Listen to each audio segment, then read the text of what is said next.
मंगलम भगवान विष्णु मंगलम गरुड़ध्वज मंगलम पुंडरीकाक्ष मंगलाय तनोहरि। निर्गुण ब्रह्म की उपासना, इसकी हेडिंग है। उत्तम अधिकारी पुरुष ब्रह्म तत्व का विचार करे तो उसका प्रतिबंध दूर होने लगता है और उसे अपरोक्ष ज्ञान भी हो जाता है और अज्ञान से मुक्ति भी हो जाती है। विचार करने में जो असमर्थ है, जो मंद अधिकारी है, जिसको विचार करना नहीं आता, मंद बुद्धि है जिसकी, उसको मंद अधिकारी को ब्रह्म की उपासना करनी चाहिए। अत्यंत बुद्धिमान अत्याद्वा अत्यंत बुद्धिमान याद्वा सामग्र्यावाप्य संभवात् सामग्र्यावाप्य संभवात् यो विचारं न लभते यो विचारं न लभते ब्रह्मोपासीत सोनिशम् ब्रह्मोपासीत सोनिशम्।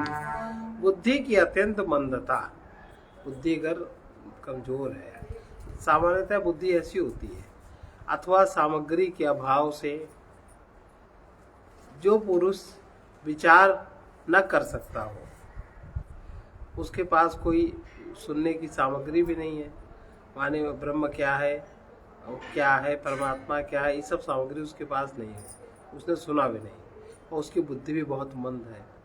तो बुद्धि की अत्यंत मंदता से अथवा सामग्री के अभाव से जो पुरुष विचार न कर सकता हो, उसे निरंतर ब्रह्म की उपासना करनी चाहिए। कैसे? हम ब्रह्म में हैं, ये सब ब्रह्म में है, ये उपासना। ब्रह्म में हम है, सब कुछ ब्रह्म में है, उसके अलावा कुछ है, ये ब्रह्म की उपासना हो गई। संसार में सब लोग ब्रह्म विचार करने में समर्थ नहीं होते। उनके लिए पीछे श्लोक संख्या 28 में कहा गया है कि विचार करने में अक्षम पुरुषों को गुरु के पास जाकर उपासना विधि सीखनी चाहिए। तत्व विचार करने की असमर्थता दो कारणों से होती है। तत्व में विचार आप क्यों नहीं कर सकते, उसके दो कारण है। नंबर 1, बुद्धि की मंदता, बुद्धि कमजोर हो, और बुद्धि तो कमजोर है ही है, इसीलिए अनेक प्रकार की आदतें पड़ जाती हैं, इसीलिए अनेक तरह की मान्यताएं हो जाती हैं, इसलिए अनेक तरह के अंधविश्वास पनप जाते हैं। बुद्धि कमजोर है, बुद्धि कमजोर तो है ही। बुद्धि की मंदता और सामग्री का अभाव, और सामान्यतः जीवन में रजोगुण और तमोगुण की अधिकता के कारण बुद्धि कोई परमात्मा के यहाँ से मंद नहीं मिलती। सबको बुद्धि एक समान मिलती है। ये सबको आंखें एक समान मिलती कि नहीं, हाथ पैर एक समान मिलते कि नहीं मिलते। लेकिन अब जिसकी बुद्धि मंद हो जाती है, रजोगुण और तमोगुण की अधिकता के कारण बुद्धि मंद रहती है। रजोगुण ज्यादा है, तमोगुण ज्यादा है, और उस बुद्धि से विचार नहीं किया जा सकता। उसे दूर करने के लिए निष्काम कर्म योग, जो भी कर्म करे उसके बदले में कुछ न चाहे, कुछ भी करे, भोजन आदि सामान्य क्रिया भी कुछ भी करे, उसके बदले में कुछ न चाहे, हमें करना, हम इसलिए कर रहे हैं। तो पहला है निष्काम कर्म योग का अभ्यास करें। रजोगुण है तो कब करेगा, वो जब करेगा तो खूब करे, पर निष्काम करे, चाह युक्त होके न करे कि हम ऐसे क्यों करें। जैसे अभी हम लोग अभी हरिद्वार जाने का विचार कर रहे हैं, तो बहुतों मन में आता है, अरे वहां क्या लाभ है। अभी चाह हो गई, जाना चाहिए, श्रद्धा है, भावना है, जाना चाहिए, तो जाओ। उसमें लाभ हानि क्या देखना है ना। तो ये छोटा सा उदाहरण दिया। निष्काम कर्म योग और वैराग्य का अभ्यास किया जाता है। कहीं भी राग न रहे, पदार्थ जगत में राग को तोड़े, और ज्यादातर पदार्थ में ही राग है।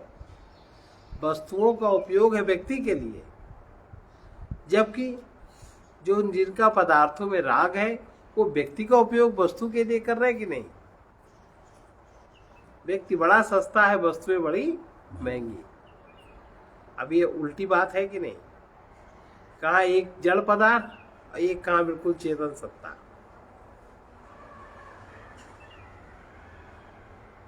किसी के यहाँ झाड़ू लगाते समय महरी वहरी से कोई कांच का पात्र टूट गया,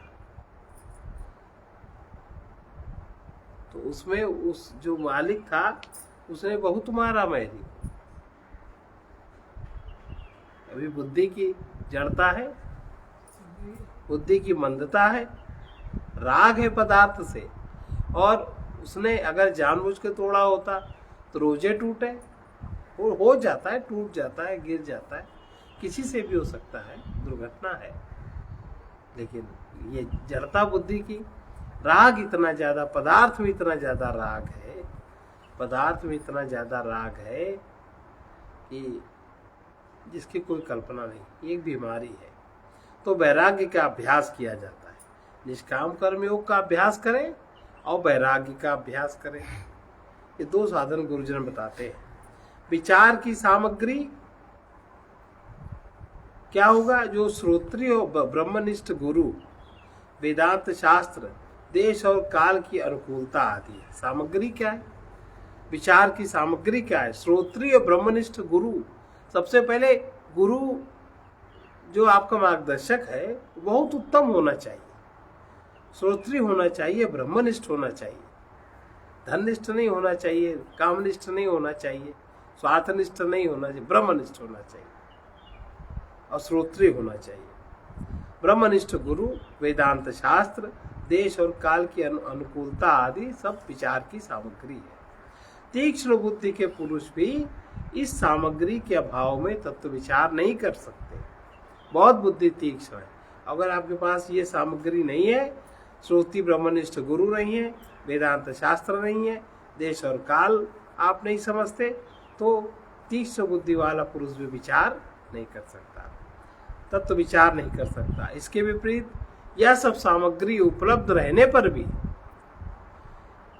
अपनी बुद्धि की मंदता के कारण विचार नहीं कर सकता। सब सामग्री है पर बुद्धि इतनी मंद है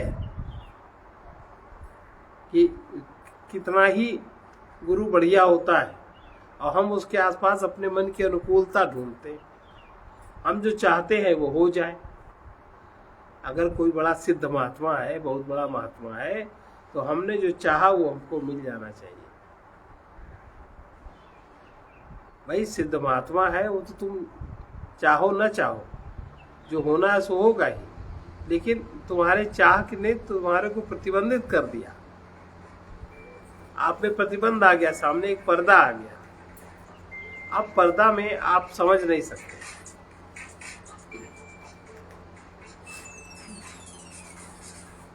बुद्धि की मंदता के कारण विचार ही नहीं कर सकता। ऐसी स्थिति में पुरुष को गुरु मुख से निर्गुण ब्रह्म की उपासना विधि जानकर उसका निरंतर अभ्यास करना चाहिए। अब निर्गुण ब्रह्म की क्या विधि बता रहे? निर्गुण ब्रह्म तत्वस्य निर्गुण ब्रह्म तत्वस्य नयोपास्तेर संभवः नयोपास्तेर संभवः सगुण ब्रह्मणि मात्र प्रत्ययावृत्ति संभवात् प्रत्ययावृत्ति संभवात्। निर्गुण ब्रह्म तत्व की उपासना असंभव नहीं है, बहुत आसान है, बस समझ में आना चाहिए। जैसे सगुण ब्रह्म में प्रत्यय आवृत्ति संभव है। प्रत्यय आवृत्ति कैसे कहते हैं? किसे कहते हैं? जैसे निर्गुण ब्रह्म के प्रत्यय की भी आवृत्ति हो सकती है, जैसे सगुण ब्रह्म की प्रत्यय आवृत्ति होती है, वैसे निर्गुण ब्रह्म की भी प्रत्यय आवृत्ति हो सकती है।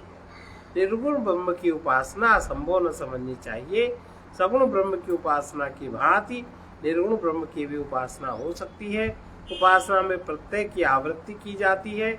उपास्य का स्मरण करने से मन में जो विचार उत्पन्न होता है, उपास्य का स्मरण किया हमने, कोई हमारे देवता है सगुण ब्रह्मानु, राम है, कृष्ण है, अन्य कोई इष्ट है, हमने उनको स्मरण किया और स्मरण किया, स्मरण करने के बाद जो विचार उत्पन्न हुआ वो एक ढंग बन गया हमारे मन का, फिर वही विचार बार बार घूमता है, उसे कहते हैं प्रत्यय। जैसे नहीं कहते ये भावना करो, ये भावना करो, वो भावना करते करते वही विचार बन जाता है अभ्यास से। वही प्रत्यय मन में बार बार आते रहना, वही प्रत्यय बार बार मन में आता है, वही उसकी, जैसे आप कोई जप करते हो, जब सगुण ब्रह्म का है या निर्गुण ब्रह्म का है, जप करते करते जब इतना ज्यादा जप होने लगता है तो जप का प्रत्यय बन जाता है, जप का एक आकार सा बन जाता है मन में, और वो तुम न करो तब भी वो जप होता रहता है ना। तो ये उपास्य का स्मरण करने से मन में जो विचार उत्पन्न होता है उसे प्रत्यय कहते हैं। वही प्रत्यय मन में बार बार आते रहना उसकी आवृत्ति है। सगुण उपासना में ब्रह्म के सगुण रूप की वृत्ति मन में उत्पन्न होती है, ब्रह्म के सगुण रूप की वृत्ति, और उसकी आवृत्ति होने पर एक प्रकार का नदी प्रवाह से चल पड़ता है। निर्गुण उपासना में निर्गुण रूप ब्रह्म के प्रत्यय का सतत प्रवाह हो सकता है, यह संभव नहीं है। थोड़े से अभ्यास की बात है, वो भी बात हो जाती है। अवागमन संगम्यम तन्नोपास्यमिति चेत्तदा अवाङ्मन संगम्यम वेदनम न च संभवेत्। यदि कहो कि वाणी और मन से जो अगम्य है निर्गुण ब्रह्म की उपासना नहीं हो सकती, जो वाणी और मन से अगम्य है उसकी उपासना कैसे हो सकती है, तो सुनो, फिर उस वाणी और मन से अगम्य का ज्ञान भी संभव नहीं होगा। अगर उसकी उपासना नहीं हो सकती तो उस ब्रह्म का ज्ञान कैसे संभव होगा, नहीं होगा। इन श्लोकों में निर्गुण ब्रह्म की उपासना के विषय में प्रश्नोत्तर रूप में विचार किया गया। पूर्व पक्षी कह रहा है कि निर्गुण ब्रह्म तो वाणी और मन के अगोचर है, मन में न उसकी आवृत्ति बन सकती है और न उसकी उपासना हो सकती है। उसके उत्तर में आचार्य उत्तर दे रहे हैं कि यदि वाणी और मन से अगम्य होने के कारण ब्रह्म की उपासना नहीं हो सकती तो उसी कारण से ब्रह्म का ज्ञान भी नहीं संभव होगा। तात्पर्य यह है, जैसे मन वाणी से अगम्य ब्रह्म का ज्ञान होता है वैसे ही उसकी उपासना भी हो सकती है, उसकी उपासना में कोई बाधा नहीं है। सूरदास जी के अनुसार मन वाणी को अगम अगोचर, मन वाणी को अगम अगोचर, जो जाने सो पावे, जो जाने सो पावे। श्रुति भी कहती है यतो वाचा निवर्तन्ते, यतो वाचा निवर्तन्ते, अप्राप्य मनसा सह, अप्राप्य मनसा सह। जहाँ उसे प्राप्त न कर सकने के साथ मन के साथ वाणी लौट आती है वही परमात्मा है। वागादि गोचराकारम, वागादि गोचराकारम, एवं यदि चेत्य वेत्यसौ, यदि वेत्यसौ। वागाद्य गोचराकारम, वागादि गोचराकारम, इत्युपासीतनु कुतः, इत्युपासीतनु कुतः। वाणी आदि से अगोचर आकार वाला ब्रह्म यदि ज्ञानी पुरुष जानता है तो भला वाणी आदि से अगोचर आकार वाले ब्रह्म की उपासना क्यों नहीं संभव है। भाई जब गुरु आपको उपदेश करता है ब्रह्म का तो वाणी से ही तो करता है और मन से ही करता है। वो ज्ञान को, बुद्धि के ज्ञान को वो बताता है तो वाणी मन से ही तो करता है, तो आप उसकी उपासना क्यों नहीं कर सकते, हो सकती। पूर्व पक्षी कह रहा है ज्ञानी को निर्गुण ब्रह्म का ज्ञान तो हो सकता है क्योंकि वो जानता है कि ब्रह्म मन और वाणी की अगोचर है। अब उत्तर कह रहे हैं कि जैसे ज्ञानी को ज्ञात होता है कि ब्रह्म मन वाणी से अगोचर है, वैसे ही उपासक भी यह उपासना कर सकता है कि ब्रह्म मन वाणी के अगोचर है।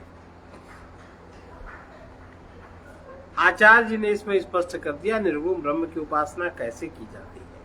सगुणत्वम् उपास्यत्वात् सगुणत्वम् उपास्यत्वात् यदि वेदत्वतोऽपि तत् यदि वेदत्वतोऽपि तत् वेद्यं चेल्लक्षणावृत्त्या वेद्यं चेल्लक्षणावृत्त्या लक्षणं स समुपास्यताम् लक्षणं स समुपास्यताम्। यदि ब्रह्म को उपासना का विषय माने, ब्रह्म को अगर उपासना का विषय माने तो उसमें सगुणता आ जाएगी। ये पूर्व पक्षी पूछ रहा है, तो इसमें आचार्य उत्तर देते हैं उसे ज्ञान का विषय मानने में भी तो सगुणता आएगी। जब वो ज्ञान का विषय है तो भी उसमें सगुणता आ जाएगी। अगर कहो कि ब्रह्म लक्षणावृत्ति से वेद्य होने के कारण उसमें सगुणता नहीं आती तो लक्षणावृत्ति से उपासना करो, उसका कोई लक्षण समझ लो। जैसे उसका लक्षण सत है, उसका लक्षण चित है, उसका लक्षण आनंद है, ब्रह्म का लक्षण सच्चिदानंद है। तो सच्चिदानंद बात को समझो, तत्व को इसे क्या कहते हैं, और फिर उसकी मन से उपासना करो। संभव है कि नहीं? निर्गुण ब्रह्म की उपासना के विषय में यह शंका भी हो सकती है कि वो जब मन के प्रत्यय के रूप में आएगी तो रूपाकार युक्त तो सगुण हो जाएगा, इसलिए निर्गुण रूप में उसकी उपासना नहीं हो सकती। इसके उत्तर में आचार्य आक्षेप करते हैं यह दोष तो वेद्यता में आएगा। ब्रह्म यदि जानने योग्य हुआ तो वो सगुणता को प्राप्त हो जाएगा। इस समस्या का समाधान करते हुए पूर्व पक्षी कह रहा है कि यदि ब्रह्म को लक्षणावृत्ति से जाना जाता है तो उसमें सगुणता का प्रसंग नहीं आता। इसका उत्तर यह है कि इसी प्रकार उपासना भी लक्षणावृत्ति से की जा सकती है, उसमें सगुणता का कोई प्रसंग नहीं आता। सगुण का मतलब है गुण सहित, जिसमें तीनों गुण हो, सत्वगुण, रजोगुण, तमोगुण, तीनों गुण से युक्त ब्रह्म की उपासना।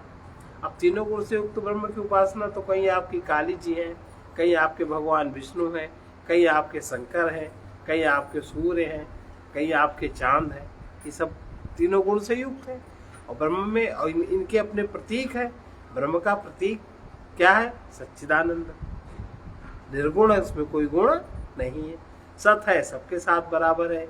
चित है, सबके साथ बराबर है। आनंद, अब जो इसको अपनी बुद्धि से वेद्य माने जो जान लेता है वही उसका उपासक हो सकता है।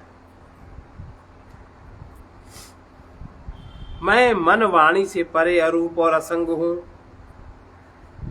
मैं मन वाणी से परे अरूप और असंग हूं।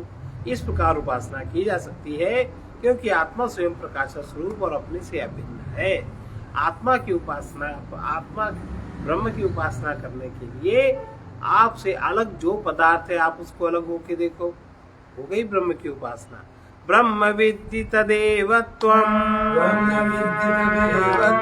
न त्विदं यदुपासते इति श्रुतेरुपास्यत्वम् निषिद्धं ब्रह्मणो यदि। देखो, तीन तरह के लोग होते हैं। आपको सृष्टि में मनुष्यों में तीन प्रकार होते हैं। नंबर एक मनुष्य होते हैं विषयी। नंबर दो मनुष्य होते हैं किसी वस्तु की चाह रखकर उसके लिए साधन करने वाले साधक। और नंबर तीन मनुष्य होते हैं सिद्ध। इन तीन से अलावा कोई चौथा भेद नहीं होता। तुम उस मन वाणी के अगोचर को ही ब्रह्म जानो जिसकी उपासना करते हो वो ब्रह्म नहीं है। यह शुद्ध ब्रह्म की उपासना योग्य होने का निषेध करती है। इस श्लोक में पूर्व पक्षी उपासना के विषय में पुनः शंका व्यक्त कर रहा है। वो केन उपनिषद के 1:5 का उल्लेख करता हुआ कहता है कि श्रुतियों में उपासना का निषेध किया गया। वो एक श्लोक भी कह रहे हैं, यन् मनसा न मनुते येनाहुर्मनोमतम् तदेव ब्रह्म त्वं विद्धि नेदं यदिदम् उपासते। जिसका कोई भी मन से अंतःकरण द्वारा जिसको कोई समझ नहीं सकता, अंतःकरण मन बुद्धि चित्त अहंकार से जिसको समझा नहीं जा सकता, बल्कि जिससे मन मनुष्य का जाना हुआ सा हो जाता है, जिसके द्वारा हम अंतःकरण को जानते हैं, अंतःकरण जिसको नहीं जानता, ऐसा कहते हैं। उसको ही तुम ब्रह्म जानो। जो अंतःकरण को जानता है वो अंतःकरण जिसको नहीं जान सकता। अंतःकरण केवल पदार्थ को जान सकता है। आपसे जो भिन्न पदार्थ है, मन बुद्धि चित्त अहंकार, उसी का ज्ञान प्राप्त कर सकता है। जो आपसे अभिन्न है उसका ज्ञान अंतःकरण से नहीं हो सकता। मन और बुद्धि के द्वारा जानने में आने वाले जिस तत्व की लोग उपासना करते हैं वो ब्रह्म नहीं है। पूर्व पक्षी कह रहा है, वो कह रहा है इसने इस श्लोक का संपूर्ण अर्थ को ग्रहण नहीं किया, इस कारण उसने ऐसा मान लिया कि श्रुति ब्रह्म की उपासना का निषेध करती है। इसका सीधा उत्तर न देकर उससे कह रहे आचार्य जी, श्रुति तो ब्रह्म के ज्ञान का भी निषेध करती है। इसके उत्तर में जब पूर्व पक्षी ब्रह्म के ज्ञान की संभावना कहेगा तो उसके साथ ब्रह्म की उपासना भी संभव है। विदितादन्य देवेति वेदत्वमस्य यथा श्रुत्यैव वेद्यं चेत् तथा श्रुत्याप्युपास्यताम्। ज्ञान का विषय विदित से अन्य है। विदित माने ज्ञान का जो विषय है, जो आप जानते हो, उससे अन्य है।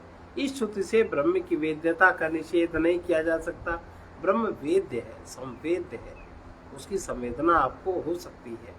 जैसे श्रुति से ब्रह्म जानने योग्य है, वैसे ही वो श्रुति से उपासना करने योग्य भी है। श्रुति तो ब्रह्म के ज्ञान और उपासना दोनों का निषेध करती है। इसका तात्पर्य यही है कि ब्रह्म न जगत की किसी नश्वर वस्तु की भांति ज्ञेय है और न ही नश्वर वस्तु की भांति उपास्य है। उसका ज्ञान तो सर्व साक्षी की भांति होता है।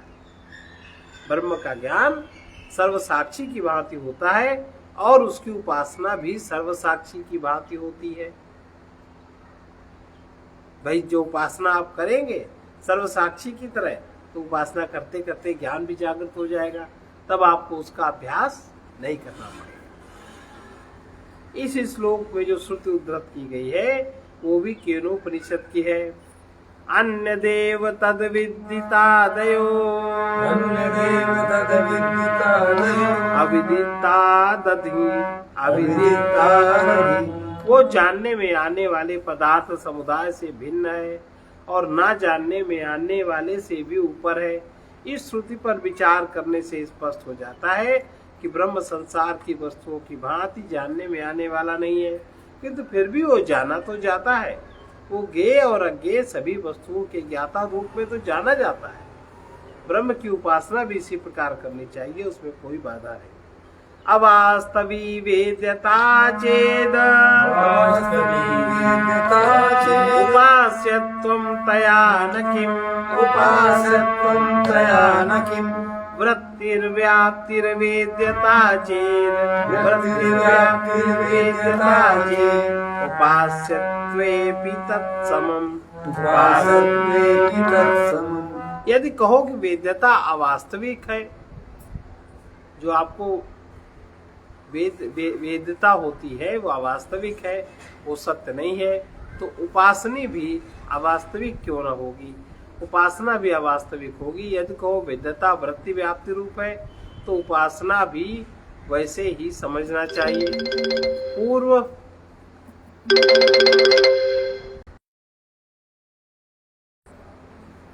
पूर्व पक्षी के विचार से ब्रह्म की वेद्यता वास्तविक नहीं है, किंतु जिज्ञासु पुरुषों को ब्रह्म का बोध सुख पूर्वक होने के लिए तत्ववेत्ताओं ने इसकी कल्पना की। उसके उत्तर में आचार्य कहते हैं कि उपासना भी वास्तविक कहाँ है, उपासना भी वास्तविक कहाँ है। जो पुरुष विचार करने में समर्थ है, उनके चित्त में एकाग्रता द्वारा ज्ञान उत्पन्न करने के लिए उनके द्वारा ज्ञान उत्पन्न करने के लिए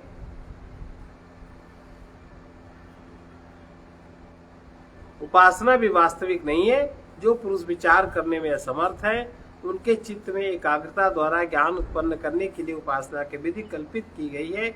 इसलिए ब्रह्म ज्ञान के समान ब्रह्मोपासना भी उपयोगी है। पुनः पूर्व पक्षी फिर पूछ रहा है। वो कहते, देखो पूर्व पक्षी जहाँ यहाँ कहते, ये हम सबके मन की बातें हैं, हम सबके मन में बहुत सारे विचार उठते हैं। फिर से पूछ रहा है, वो कहता है ज्ञान पक्ष में वृत्ति व्याप्ति से ब्रह्म की वेद्यता संभव है, किंतु उपासना पक्ष में संभव नहीं है। वृत्ति व्याप्ति का तात्पर्य समझने के लिए अध्याय 7 के श्लोक 90, 91, 92 देखने चाहिए। घट आदि भौतिक वस्तु का ज्ञान प्रक्रिया में पहले वृत्ति व्याप्ति से उस वस्तु का ज्ञान दूर होता है और फिर फल व्याप्ति से वो वस्तु ज्ञात हो जाती है।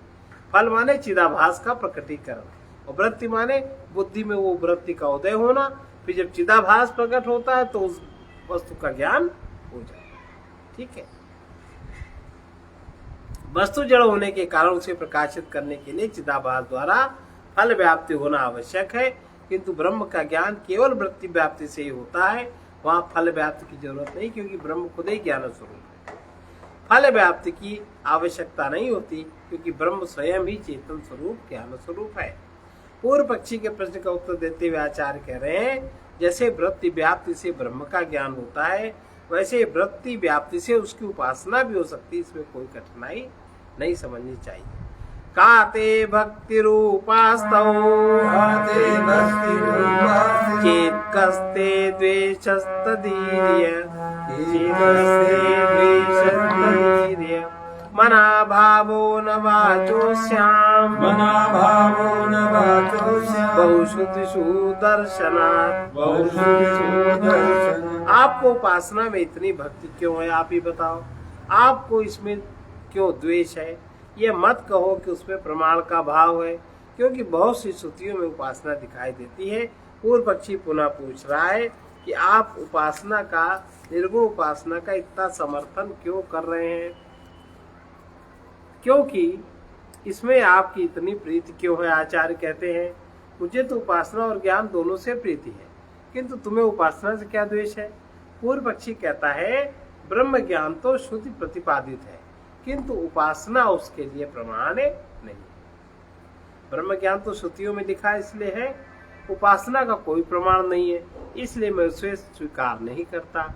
अब ये उत्तर है। आचार्य करे ऐसा मत कहो, उपासना भी श्रुति सम्मत है।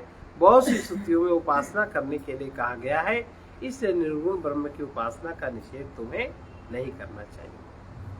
उत्तरस्मिन् तापनीये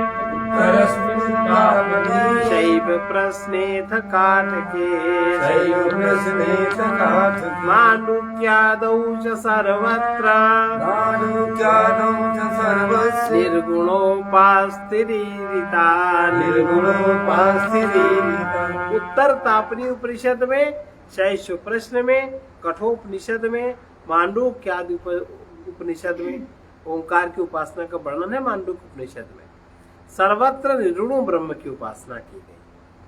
मांडूक्य में तो खुल्ला है, वही ओंकार तो निर्गुण ब्रह्म है। पूर्व पक्षी पूछता है, श्रुतियों में उपासना का वर्णन कहाँ है। इसके उत्तर में आचार्य जी कहते हैं, निसंग तापनी उपनिषद के उत्तर खंड में ही ब्रह्म की उपासना का वर्णन है। वहाँ देवता ब्रह्मा जी से कहते हैं कि तब उन्होंने प्रजापति से ऐसा कहा, अत्यंत सूक्ष्म इस ओंकार रूप आत्मा के विषय में हमसे स्पष्ट रूप से कहिए। इसके उत्तर में ब्रह्मा जी ने निर्गुण ब्रह्म की उपासना अनेक प्रकार से बताई। प्रश्नोपनिषद के 5वें प्रश्न में पिप्पलाद ऋषि ने शैव माने शिव के पुत्र सत्यकाम से पूछा, हे भगवान, वो जो कोई भी मृत्यु पर्यंत उस ओंकार का भली भांति ध्यान करता है, वो उस उपासना के बल से किस लोक को जीत लेता है। इसके उत्तर में पिप्पलाद ऋषि ने उसे ओंकार की उपासना से ब्रह्म की उपासना और उसका फल बताया। वे कहते हैं, जो ओंकार है वही पर ब्रह्म है और वही अपर ब्रह्म है। इसलिए इस प्रकार का ज्ञान रखने वाला मनुष्य एक ही आलंबन से पर और अपर दोनों ब्रह्म में से किसी एक को प्राप्त करता है। यदि वो एक मात्रा से युक्त ओंकार की उपासना करता है तो भूलोक के ऐश्वर्य से आसक्त होकर तत्काल पृथ्वी लोक में आ जाता है। तो बड़ी बढ़िया बात की।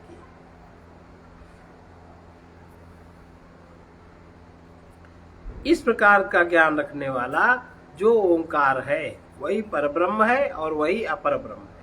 इस प्रकार का ज्ञान रखने वाला मनुष्य एक ही आलंबन से, माने ओंकार के, ओंकार ही पर ब्रह्म है, इसी आलंबन से पर और अपर ब्रह्म में किसी को प्राप्त करता है। यदि वो एक मात्रा से युक्त ओंकार की उपासना करता है, केवल आ मात्रा की उपासना करता है, तो भूलोक के ऐश्वर्य से आसक्त होकर तत्काल पृथ्वी लोक में आ जाता है। यदि वो दो मात्रा से युक्त ओंकार की उपासना करता है तो उसे मनोमय चंद्र लोक की प्राप्ति होती है। इसके बाद पिप्पलाद ऋषि कहते हैं, जो 3 मात्राओं वाले ओम अक्षर के द्वारा परम पुरुष का निरंतर ध्यान करता है, वो तेजोमय सूर्य लोक प्राप्त कर ब्रह्म लोक में पहुंचता है। वहां वो अत्यंत श्रेष्ठ पुरुषोत्तम का साक्षात्कार करता है। कठोपनिषद में यमराज नचिकेता को प्रणव उपासना की शिक्षा देते हुए कहते हैं, सर्वे वेदा यद परमामनन्ति, सर्वे वेदा यद परमामनन्ति, तपांसि सर्वाणि च यद वदन्ति, तपांसि सर्वाणि च यद वदन्ति, यदिच्छन्तो ब्रह्मचर्यं चरन्ति, यदिच्छन्तो ब्रह्मचर्यं चरन्ति, तत्ते पदं संग्रहेण ब्रवीम्योऽपि तत्, तत्ते पदं संग्रहेण ब्रवीम्योऽपि तत्। संपूर्ण वेद जिस पद का बार बार प्रतिपादन करते हैं, देखो एक बात और यहाँ पर बड़े रहस्य की आई, जो इसमें आकार मात्रा का उपासना की बात बताई। आकार मात्रा की अपने यहाँ पहले भारत में और अभी भी कहीं कहीं छोटे से बच्चे को आकार की उपासना करने पर बल दिया जाता था। बच्चा आई तो कहता है, अपनी माँ को अम्मा तो कहता है, तो उसमें उसकी जो बहुत दिन तक वो आकार की उपासना करता है, अंदर से बाहर से, उसमें उसके लिए सारा स्वास्थ्य व्यवस्था, भौतिक साधन स्वतः सुलभ हो जाते हैं, वो बीमार आदमी नहीं पड़ता। तो ये अम्मा के रूप में जो आ है, ये इस आकार उपासना को छोटे बालकों से उसका अभ्यास कराने के लिए, जो शुरू में बच्चा बोलता है अम्मा, उसी पर बल दे करके अंदर अंदर उस निर्गुण तत्व को डेवलप करने का विधान था। आजकल माता पिता अम्मा की जगह मम्मा बुलवाते हैं। मम्मा का कोई मतलब, क्योंकि मम्मा माँ तो तीसरी मात्रा है, और शुरू की तुम 2 मात्रा नहीं करोगे, माँ का करोगे तो उसका कोई तारतम्य नहीं बनेगा। आपका शरीर आज उसमें उस तरह का डेवलप नहीं होगा। आपको माता पिता का सुख कम मिलेगा, अब माता पिता का सुख नहीं मिलेगा, अन्य सुख नहीं मिलेगा। जैसे माता भी है, पिता भी है, सब है। माता बहुत आलसीन है, माता बच्चे को देखती नहीं, अब कहाँ उसको माँ का घर में कोई और देखता है या नौकर चाकर देखते हैं, उसको माँ का आह्लाद तो नहीं है कहीं नहीं है। तो ये आकार की उपासना न करने के कारण बहुत सारे छोटे छोटे व्यवधान है, ये आजकल इस बात का ज्ञान नहीं। तो संपूर्ण वेद जिस पद का बार बार प्रतिपादन करते हैं, संपूर्ण तप जिसका लक्ष्य कराते हैं, जिसको चाहने वाले साधारण साधक गण ब्रह्मचर्य का पालन करते हैं, वो पद मैं तुम्हें संक्षेप में बताता हूँ। ओम वो ऐसा एक अक्षर है। अक्षर माने जिसका कभी विनाश नहीं होता, क्षर माने जो विनाशी है, अक्षर माने जो अविनाशी। एतद्देवाक्षरं ब्रह्म, एतद्देवाक्षरं ब्रह्म, एतद्देवाक्षरं परम्, एतद्देवाक्षरं परम्, एतद्देवाक्षरं ज्ञात्वा, एतद्देवाक्षरं ज्ञात्वा, यो यदिच्छति तस्य तत्, यो यदिच्छति तस्य तत्। वो ये ओम अक्षर ही ब्रह्म है और वो अक्षर ही पर ब्रह्म है। इसीलिए इसी अक्षर को जानकर, इस अक्षर को जानकर, मानकर नहीं, इसका पूरी कीमिया जानने और इसके जानने का अभ्यास, आ अक्षर का अभ्यास बचपन में उसके चित्त में स्थिति धारण करने के लिए ये पहले करवाया जाता था। इस अक्षर को जानकर जो जिसको चाहता है वो उसको मिल जाता है। अगर कामनाओं की पूर्ति करना हो सरल भाव से तो इस अक्षर को जानो, जो चाहोगे वही मिलेगा। एतदालम्बनं श्रेष्ठम् एतदालम्बनं श्रेष्ठम् एतदालम्बनं परम् एतदालम्बनं परम् एतदालम्बनं ज्ञात्वा एतदालम्बनं ज्ञात्वा ब्रह्मलोके महीयते। ब्रह्मलोके महीयते। यही अति उत्तम आलम्बन है और यही सबका अंतिम आश्रय है। इस आलम्बन को भली भांति जानकर साधक ब्रह्मलोक में महिमान्वित होता है। इन्हीं श्लोकों के आधार पर गीता में श्री भगवान ने प्रणवोपासना का निरूपण इस प्रकार किया।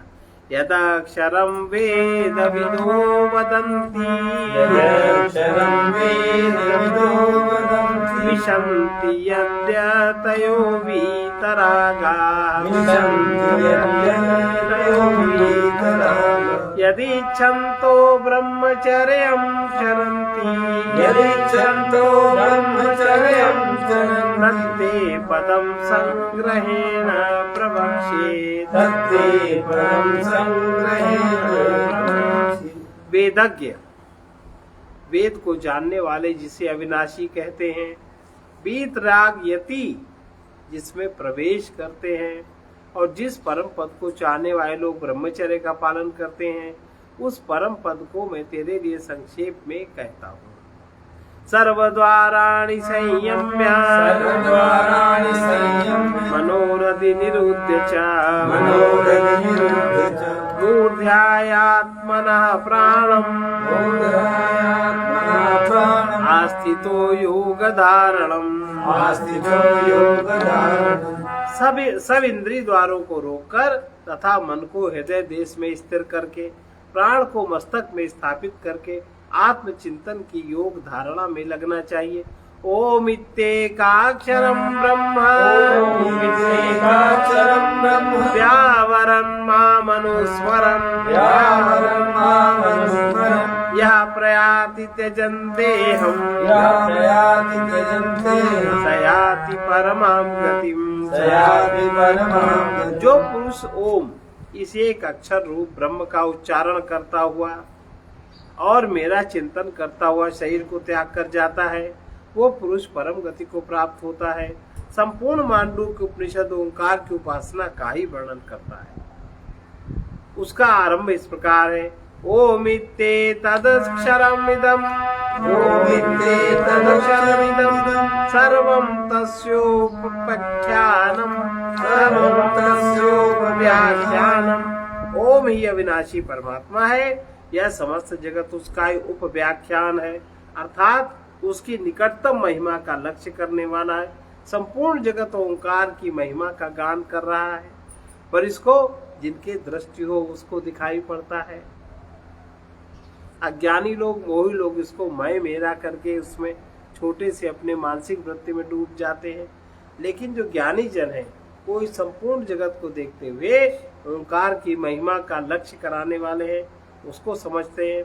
उपनिषद के अंत में कहते हैं अमात्रश्चतुर्थो अव्यवहार्यः अमात्रश्चतुर्थो अव्यवहार्यः प्रपंचो क्षमा शिवो द्वैतम् प्रपंचो क्षमा शिवो द्वैतम् एवमोंकारात्मैव एवमोंकारात्मैव संविशत्यात्मनात्मानं य एवं वेद संविशत्यात्मनात्मानं य एवं वेद। इस प्रकार मात्रा रहित ओंकार की व्यवहार में न आने वाला प्रपंच से अतीत शिव अद्वैत चतुर्थ पाद है, वह आत्मा ही आत्मा के द्वारा परमात्मा में पूर्णतया प्रविष्ट हो जाता है, जो इस प्रकार जानता है। फिर से इसको देखें। इस प्रकार मात्रा रहित ओंकार ही, तीनों मात्रा चौथी मात्रा में वहां कोई मात्रा नहीं है, वो मात्रा रहित ओंकार ही व्यवहार में ना आने वाला, उसको व्यवहार जगत में आप नहीं ला सकते। प्रपंच से अतीत, प्रपंच माने पांच तत्वों की जहां क्रियाएं हैं उससे अतीत, जो छठवां शिव अद्वैत चतुर्थ पाद है, वह आत्मा ही आत्मा के द्वारा परमात्मा में पूर्णतया प्रविष्ट हो जाता है, जो इस प्रकार जानता है। इस प्रकार अन्य उपनिषदों में ब्रह्म की उपासना का प्रतिपादन किया गया है, अतः उपासना प्रामाणिक है।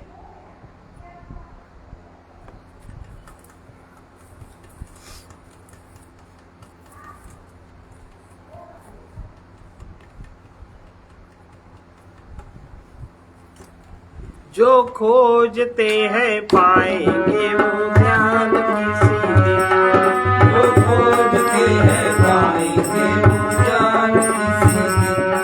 सद्भाव से मिल जाएंगे भगवान किसी दिन, सद्भाव से मिल जाएंगे भगवान किसी दिन। गजगीत राजा मिले ओ गणिकादि को देखो,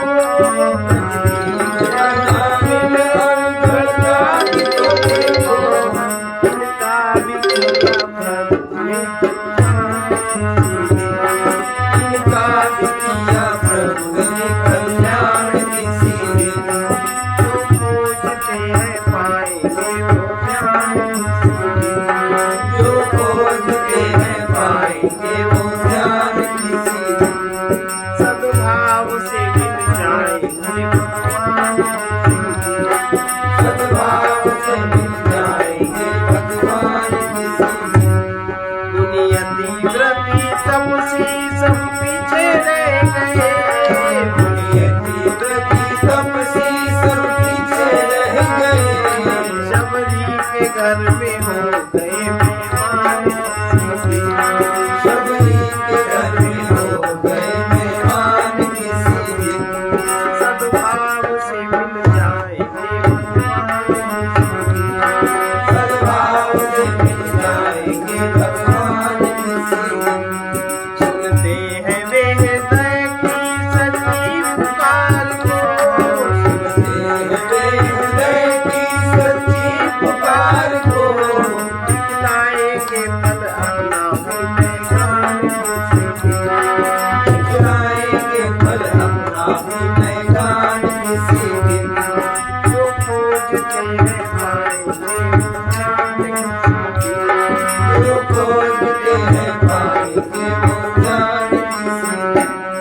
सुमिरन करो हरि नाम का हर काम धाम में, सुमिरन करो हरि नाम का हर काम धाम में।